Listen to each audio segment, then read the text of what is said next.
Welcome to Module 5, The Power of Rhyme, Rhythm, and Repetition with Mother Goose.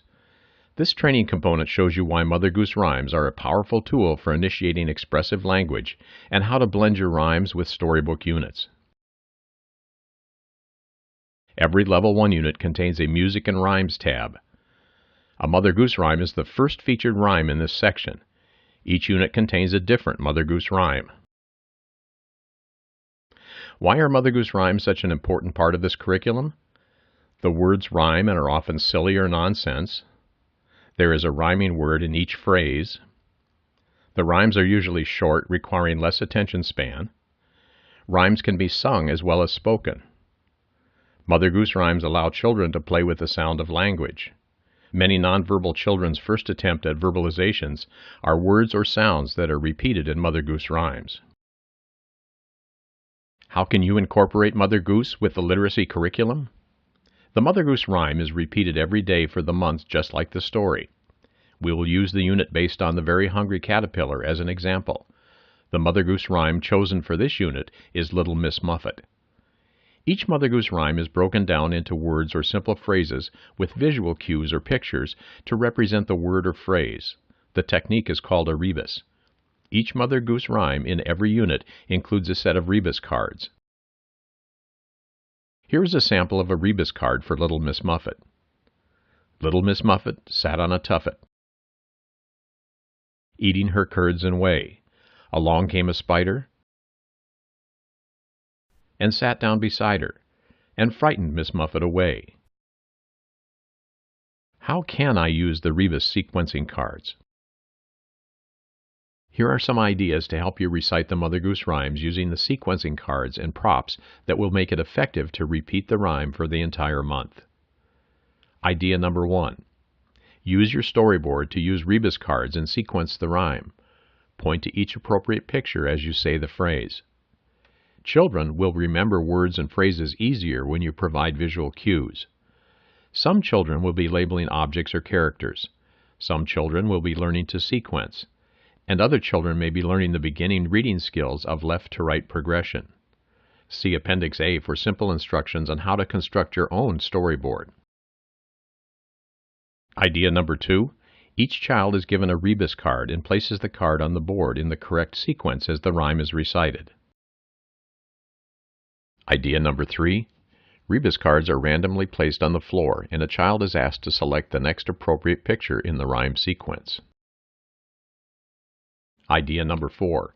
Place the Rebus cards on the board and intentionally put one or more out of place and allow children to put them in the correct order. Idea number 5.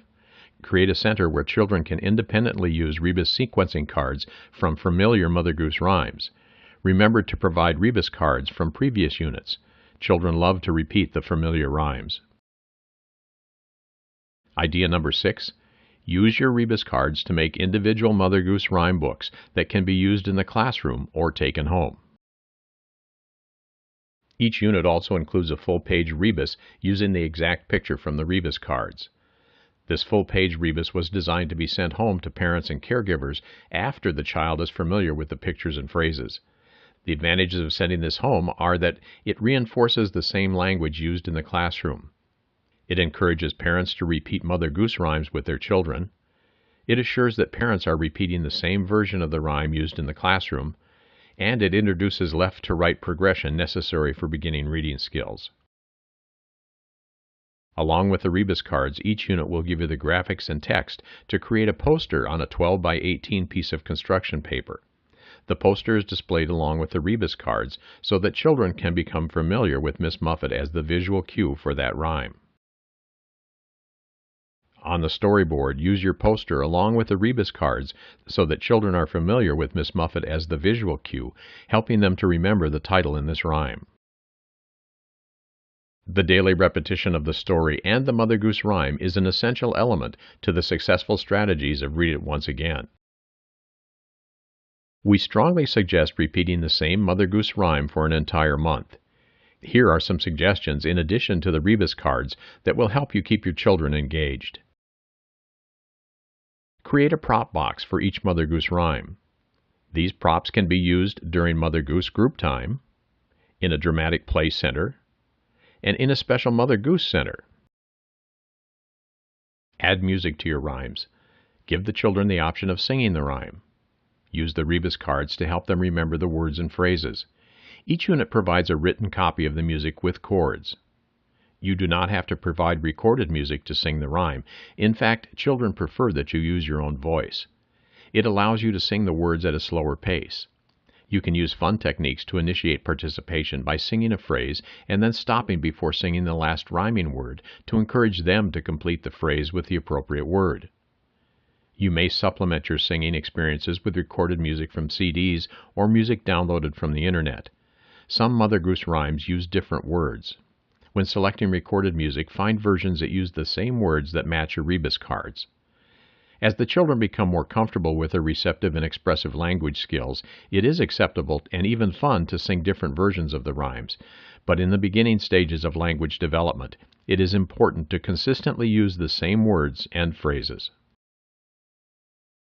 At the end of each Mother Goose lesson, review rhyming posters with previous units. You can let your children select their favorite rhyme and give them the option of singing or saying it. By the end of the year, it seems overwhelming. Your children could be reviewing 9 or more Mother Goose rhymes each day. Don't worry.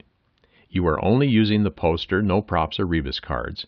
The rhymes are short, and children love to repeat familiar words and funny phrases. This is an extremely powerful language-building exercise. You may want to store the posters in a large envelope or packet. We used poster paper to make the packet slightly larger than the 12 by 18 construction paper posters. It is a handy way to store them, and you can keep them at your fingertips during Mother Goose time. One last Mother Goose tip. Separate Mother Goose time and story time. This allows young children the ability to receptively process the rhyme and the story without overwhelming them with too much language at one time. Many teachers include Mother Goose during their morning circle activities and provide a special group time just for reading the story. Remember, Mother Goose is an extremely powerful tool that uses repetition, rhyme, and rhythm to reinforce speech patterns and language concepts. Congratulations! You have completed Read It Once Again's curriculum training, The Power of Rhyme, Rhythm, and Repetition with Mother Goose, Module 5. You are now ready to advance to Read It Once Again's curriculum training, Module 6, Implementation Strategies for the Read It Once Again curriculum unit. This module will give you strategies for beginning a unit, how to prepare materials, and tips to conclude your unit at the end of the month. This ends Module 5.